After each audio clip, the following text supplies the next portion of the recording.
Foodies and welcome to Vinayak kitchen. આજે આપણે tomato rice બનાવવા જઈ રહ્યા છીએ. તો ચલો જોઈ લઈએ કઈ રીતે બનાવીએ છીએ. આપણે ટમેટો રાઈસ બનાવવા જઈ રહ્યા છીએ, જેના માટે મેં 1 સ્પૂન આ ભરીને સાંભાર મસાલો લીધો છે. ઇક્વલ આપણે લાલ મરચું લઈશું અને એને સોક કરી દઈશું પાણી એડ કરીને. મિક્સ કરી લઈએ. હવે આપણે કુકર લઈ લઈશું. એમાં તેલ એડ કરી દઈશું.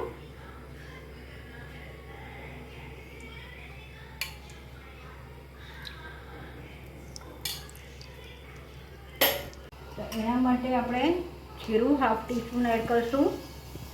સાથે 1/4, જો તમને રાઈ એડ ભાવતી હોય તો રાઈ 1/4 ટીસ્પૂન લીધી છે. એક સાઈડ આપણે ગરમ પાણી પર મૂકી દઈશું. 1 કપ રાઈસ છે તો 3 કપ પાણી આપણે બોઇલ કરવા મૂકવાનું છે. લાલ મરચાં એડ કરી દઈશું.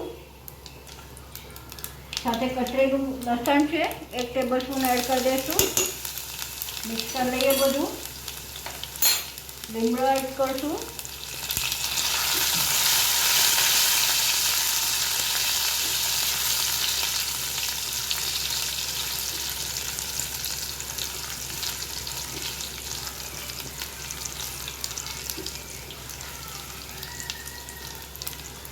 આપણે જોઈ શકો ગોલ્ડન એકદમ થઈ ગયા છે. લસણ કકડાવી લીધું બરાબર. તો હવે રફલી ચોપ એક મોટો કાંદો લઈ લઈશું. રફલી ચોપ કરવાનું છે. મિક્સ કરી લઈએ.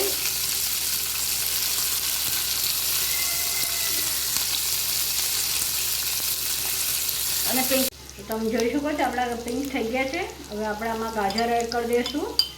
એક ગાજર લીધું છે મેં મીડિયમ સાઈઝનું.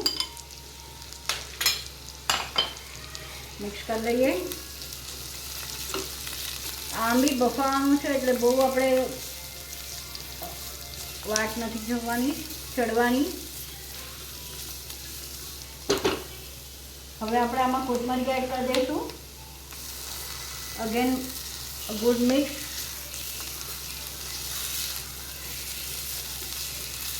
હવે આપણે ટમેટા એડ કરી દઈશું. બહુ ફટાફટ બની જાય છે આ ટમેટો રાઈસ. મેં 3 મોટા ટમેટા લીધા છે ચોપ કરીને. એડ કરી દઈએ.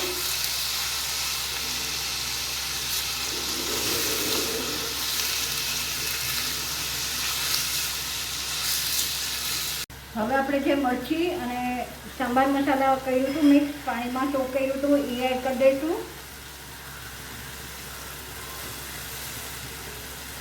થોડામાં પાણી એડ કરીને પાછું લઈ દઈશ. હવે આપણે આમાં રાઈસ એડ કરી દઈશું આ મિક્સ કરીને. બહુ જ સરસ સુગંધ આવી રહી છે.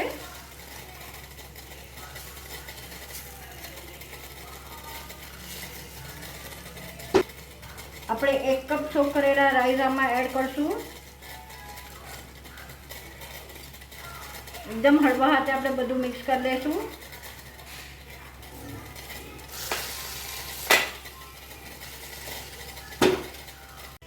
તમે જોઈ શકો છો આ બધું આપણું મિક્સ થઈ ગયું છે. તો હવે આપણે એમાં 1 કપ રાઈસ છે સોક કરેલા, તો આપણે એમાં 3 કપ પાણી ગરમ એડ કરી દઈશું. આ છૂટા ભાત જેવા ભાત પુલાવ જેવું નથી હોતું, થોડું ઢીલું હોય છે. Salt to test.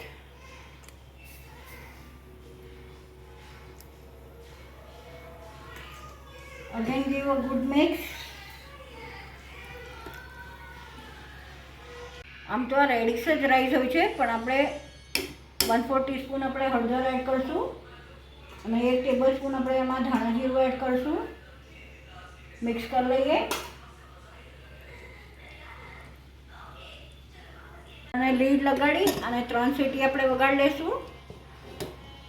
જોઈ લઈએ આપણે પ્રેશર નીકળી ગયું છે. 3 વિસલ થઈ ગઈ હતી આપણી. બહુ સરસ બન્યા છે રાઈસ. તો ચલો હવે સર્વ કરી દઈએ. તો સર્વ થઈને રેડી છે મારા ટમેટો રાઈસ. બહુ ટેસ્ટી બન્યા છે. તમે મસાલો તમારા ટેસ્ટ મુજબ પ્લસ માઇનસ કરી શકો. આઈ વિશ તમને મારી આ રેસીપી ગમી હશે. જો ગમી હોય તો લાઈક શેર અને સબસ્ક્રાઈબ કરો નહીં ભૂલતા. બસ આવી જ નવી રેસીપી સાથે આપણે ફરીથી મળતા રહીશું. Till then by, take care.